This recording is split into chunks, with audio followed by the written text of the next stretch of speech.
10号绝对是中国航天今年最爽、最打脸黑粉、最扬眉吐气的一天。海南商业航天发射场一声巨响，长征10号乙直冲云霄，升空6分钟左右，精准完成极间分离，上面即稳稳把卫星送入预定轨道。而最炸裂的看点来了，分离后的一子级没有坠毁，没有失控，自主掉头，垂直返航，稳稳飞回海南海面，最终被领航者号回收船的巨型网系精准捕获。此情此景，小编想问大家一句：你们还记得这一年我们被骂得多惨吗？大家好，欢迎来到星球热点，国家大事从不缺席，舆论场中抽丝剥茧，聚焦独家中国资讯，点赞、订阅加小铃铛，带你用不一样的视角读懂中国故事。你还记得去年长征10号实验舰做阶段性测试，明明是按计划可控降落、验证核心技术的迭代步骤，但硬生生被全网键盘侠、崇洋媚外的人喷成彻底失败，各种嘲讽刷屏，说我们火箭回收是 PPT 技术，永远做不出来，说我们精度垃圾，技术落后，甚至有人大放厥词，5年之内中国绝对搞不出可控火箭回收。更离谱的是极致的双标。国外 SpaceX 早期火箭回收，炸一次又一次，摔一次又一次，全网都能包容，都说这是技术试错，正常积累。轮到中国航天，老老实实做分步迭代，稳步攻坚，一次阶段性测试直接被无限放大，全盘否定，好像我们一步不到终点就是彻底拉垮，一无是处。说实话，那段时间真的看得人窝火，科研团队蹲在海岛熬了无数通宵，一点点打磨参数，攻克上千个技术难题，不炒作，不辩解，默默深耕，结果还要被一堆不懂技术的人指指点点，肆意抹黑。但中国航天最牛的地方就在这，从来不靠嘴吵架，只靠结果说话。整整1年蓄力，从可控降落验证直接跨越到完整工程化网系回收，长征10号以首飞一次性成功，直接终结所有嘲讽。而且小编必须重点说一句，这次成功不是跟风模仿，是全球首创，中国独有。很多无脑黑张口就来，不就是抄 SpaceX 吗？人家早就玩烂的技术，拜托，能不能先搞懂技术，区别再发言？ SpaceX 猎鹰9号用的是传统着陆腿硬着陆方案，靠火箭底部支架落地，这是西方走了10几年的老路，而我们的长征10号乙压根没照搬这套。我们走的是独辟蹊径的海上网系回收路线，完全是自主研发，全新赛道。猎鹰9号的着陆腿看着简单，实则弊端超多，整套支架液压结构全程跟着火箭上天，平摆多出接近2吨的死重，占着宝贵的载荷空间，严重挤压火箭运载能力。说白了，为了能落地，每次发射都要白白浪费大量运力，性价比极低，而且硬着陆容错率极低，风速、海浪、落点稍微偏差一点，舰体就可能撞击损毁，回收风险特别大。再看我们的网系回收思路，直接砍掉笨重的着陆腿和复杂液压系统，只保留简易适配挂钩结构，彻底甩掉无效死重。同等火箭体量下，我们的有效载荷更大，发射性价比更高。最关键的是，柔性巨网的缓冲原理跟航母舰载机阻拦索一个逻辑。靠网体柔性形变吸收落地巨大动能，不会硬磕舰体，对发动机舰体结构保护性拉满，哪怕海面风浪大，落点有小幅误差，照样能稳稳接住，容错率吊打西方传统方案。这也是为什么路透社、太空网、CNN、纽约时报一众外媒齐刷刷集体发文认可，没人敢说我们是抄袭。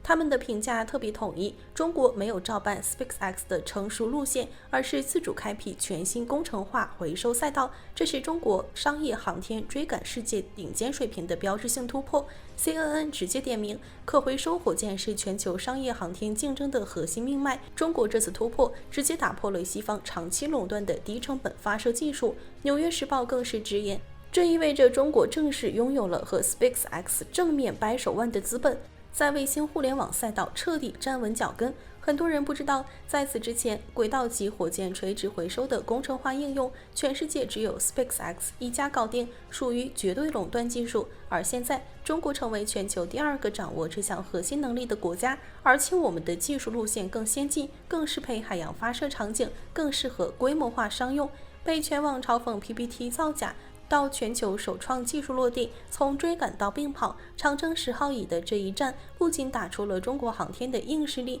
更打出了中国人的创新底气。别人的路我们不必照搬，我们自己的赛道照样能领跑全球。很多普通网友看完热闹就结束了，只觉得火箭回收成功很帅很解气，但根本没弄懂长征10号乙的可回收技术到底有多重要。首先第一点，最直观的改变，彻底终结航天天价发射，把太空发射打成白菜价。懂行的都知道，一枚运载火箭一次级就占了整件70%左右的制造成本。以前传统火箭都是一次性耗材，飞一次炸一次扔一次，烧的全是真金白银。这种模式下，高频次大规模发射根本无从谈起，太空探索、卫星组网全被成本卡死。而可回收复用技术落地，直接颠覆了整个行业的逻辑。火箭不再是一次性消耗品，而是可以反复使用的太空航班客机。按照实测数据测算，单次回收复用就能直接降低40%到60%发射成本。如果一枚火箭重复使用10次以上，整体成本降幅能逼近80%。未来我们的单位入轨成本能直接压到和 SpaceX 持平的顶尖水平，彻底打破国外的低价垄断优势。大家别觉得省钱是小事，商业航天的核心命脉就是成本和频次。长征10号乙重复使用状态下，近地轨道运载能力高达16吨，完全适配低轨卫星组网、大型商业卫星发射、各类太空实验任务。成本降下来，运力提上去，我们才能实现真正的太空常态化发射。想发就发，想组网就组网，不用再心疼高昂发射费用。第二点，也是最关键的战略价值，彻底补齐我国卫星互联网的短板，不再被别人掐脖子。大家平时刷新闻应该都知道 SpaceX 的星链有多恐怖，上万颗卫星组网不仅能提供全球互联网服务，在实战场景里更是作用巨大。无人机、精准装备、远程作战全靠卫星支撑，谁掌握了低轨卫星星座，谁就掌握了太空信息主动权。以前我们最大的短板不是造不出卫星，而是发射太慢太贵，跟不上组网节奏。别人靠可回收火箭高频次低成本组网，我们靠一次性火箭慢慢攒，差距只会越来越大。但现在不一样了，长征10号乙的成熟直接解决了最核心的发射瓶颈，低成本高频次大运力的发射能力能支撑我们快速搭建属于中国自己的超大低轨卫星星座。直白点说，对付星链最好的方式不是干扰，不是击落，而是我们自己建出更庞大、更密集、更自主的卫星网络。未来不管是民用通信、气象监测、海洋勘探，还是国防信息保障、全域态势感知，我们都能完全自主可控，再也不用受制于国外太空体系。这就是实打实的国家安全底牌。第三点，反向赋能载人登月，加速中国深空探测进程。很多人不知道，长征10号乙不是孤立型号，它和我国2030年载人登月的主力火箭长征10号技术同源，一脉相承。本次所有的载入返回、热防护、高空点火、海上精准回收数据，全部可以反向赋能登月火箭研发。这相当于我们用商业型号提前迭代、提前试错、提前打磨核心技术，帮载人登月项目规避大量风险，省下巨量研发资金，缩短数年研发周期。可以说，这次成功直接让中国的载人登月深空探测计划往前狠狠提速了一大截。当然，咱们也客观说点实话，目前 SpaceX 的猎鹰9号已经完成400多次回收复用，技术体系非常成熟，迭代经验远超我们。我们这次是从0到1的历史性突破，属于刚刚起跑，后续还有大量迭代、优化、复用实验要做。但好消息是，官方已经明确规划，2026年底前就要完成这枚回收1次级的再次飞行。一旦复飞试用成功，就意味着我们彻底打通发射、回收、检修、复用的完整闭环，真正迈入规模化商业运营阶段。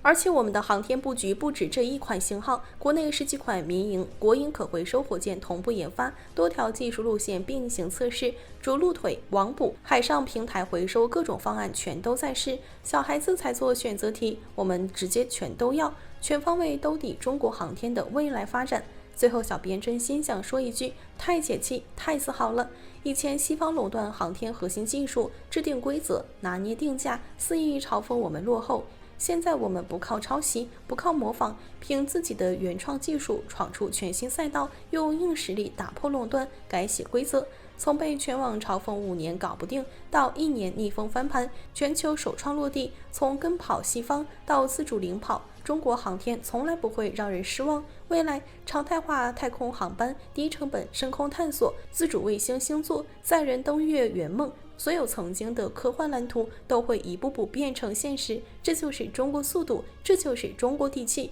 让我们为默默深耕的中国航天人狠狠点赞。好了，今天的内容到这里就结束了。如果你喜欢小编的影片，还请大家多多点赞转发，让更多的人一起见证中国进步。关注我的频道，这样既能回顾往期视频，又不会错过之后的精彩内容。那我们下期节目不见不散。